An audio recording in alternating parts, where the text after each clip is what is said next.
오늘 하나님께서 우리에게 주신 말씀은 요한일서 4장 15절에서 19절 말씀입니다.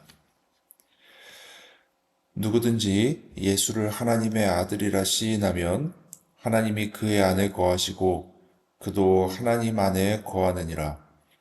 하나님이 우리를 사랑하시는 사랑을 우리가 알고 믿었노니 하나님은 사랑이시라. 사랑 안에 거하는 자는 하나님 안에 거하고 하나님도 그의 안에 거하시느니라. 이로써 사랑이 우리에게 온전히 이루어진 것은 우리로 심판날에 담대함을 가지게 하려 함이니 주께서 그러하심과 같이 우리도 세상에서 그러하니라. 사랑 안에 두려움이 없고 온전한 사랑이 두려움을 내쫓나니 두려움에는 형벌이 있음이라.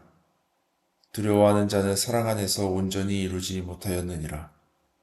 우리가 온전히 사랑함은 그가 먼저 우리를 사랑하셨음이라. 아멘. 오늘은 하나님의 사랑에 거하게 하지 못하는 여러 가지 원인에 대해서 살펴보겠습니다. 명심보감에 양자, 방지, 부모은이라는 문구가 들어 있습니다. 이 문구의 의미는 자식을 길러봐야 부모의 은혜를 알 수 있다는 뜻입니다. 자녀를 길러본 분들은 이 말에 동의하실 것입니다. 성경은 하나님을 아버지라고 표현하고 있습니다. 하나님 아버지는 우리가 잘못된 길로 갔을 때 노심초사하시며 심지어는 자신의 독생자까지도 내어주는 분입니다.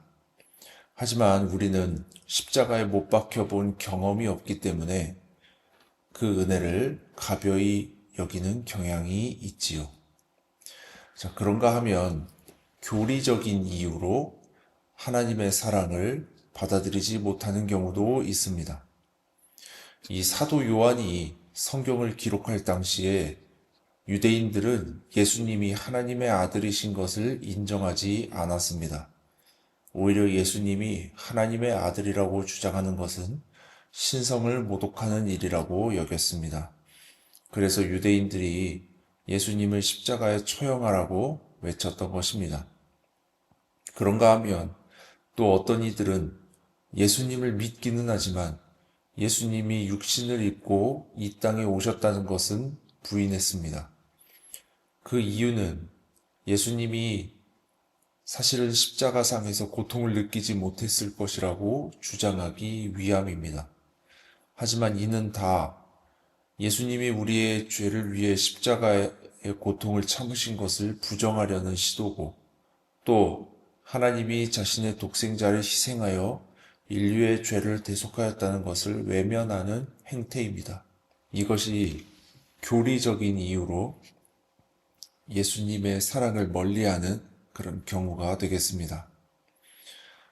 또 그런가 하면 이런 일도 있었습니다. 16세기에 로마 가톨릭 교회에 면벌부라는 것을 판매한 그런 역사적인 사건이 있었습니다. 이 세계사 책의 면죄부라고 나오기도 하는 그것인데요. 어쨌든 가톨릭 교회에서는 교회 건물을 짓기 위해서 죄를 용서받으려면 돈을 내야 한다고 광고를 하기 시작한 것입니다. 죄를 용서받는 것은 예수님의 보혈이면 충분합니다.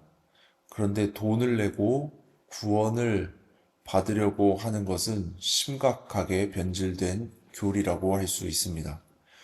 예수님의 보혈이 아닌 다른 수단으로 하나님의 사랑을 살 수 있다고 주장한다면 그것은 잘못된 것입니다. 또 하나님의 사랑을 다른 것으로 대체하려고 해서는 안 됩니다. 십자가는 고난 그 자체입니다. 거기에는 어떠한 영광도 없습니다. 그렇다면 사람들의 칭찬과 높은 명예를 구하는 것이 예수님의 길이라고 할 수 없습니다. 그리스도인이라면 하나님의 사랑만으로 만족할 수 있는 사람이 되어야 합니다. 하지만 어떤 이들은 자신이 영광받는 것에 하나님을 이용하기도 합니다. 이것이 하나님의 사랑에서 멀어지게 만드는 또 다른 요인입니다. 세상에서 영광받는 것이 하나님의 사랑을 대체하고 있는 것입니다. 예수님은 이렇게 말씀하셨습니다. 마태복음 6장 2절 말씀입니다. 그러므로 구제할 때에 외식하는 자가 사람에게서 영광을 받으려고 회당과 거리에서 하는 것 같이 너희 앞에 나팔을 불지 말라. 진실로 너희에게 이르노니 그들은 자기 상을 이미 받았느니라. 하나님의 사랑을 세상에서 영광받는 것으로 대체하려는 사람은 얼마나 불쌍한 사람입니까?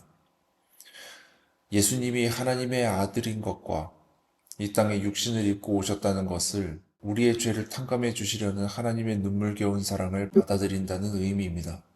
이 믿음이 있을 때 우리는 하나님의 사랑을 느끼며 그 사랑을 다른 사람과 나눌 수 있습니다. 1892년 32세의 나이로 조선 땅을 밟은 무어 선교사는 곤단골 교회를 세우고 교회 안에 예수 학당을 열었습니다. 어느 날 한 학생의 아버지가 죽어간다는 소식에 의사인 다른 선교사를 데리고 가서 치료해 주었습니다. 완쾌된 학생의 아버지가 교회에 나오기 시작했습니다.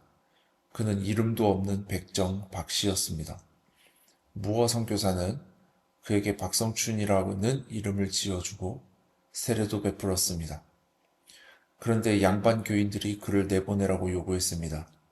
무어 선교사는 우리는 모두 하나님의 자녀입니다. 그것은 옳지 않습니다. 라고 단호하게 말했고 백정과 양반 왕족이 모두 그리스도 안에서 한 지체가 되는 교회를 이루었습니다.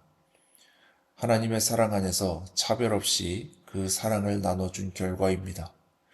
이처럼 우리도 날마다 하나님의 사랑 안에 거하며 그 사랑을 실천할 수 있기를 바랍니다. 이제 묵상의 질문을 드리며 설교를 마무리하고자 합니다. 묵상의 질문입니다. 하나님의 사랑 안에 온전히 거하고 있습니까? 이 질문 가지고 우리 묵상하며 기도할 때 하나님의 은혜가 가득하기를 간절히 소원합니다.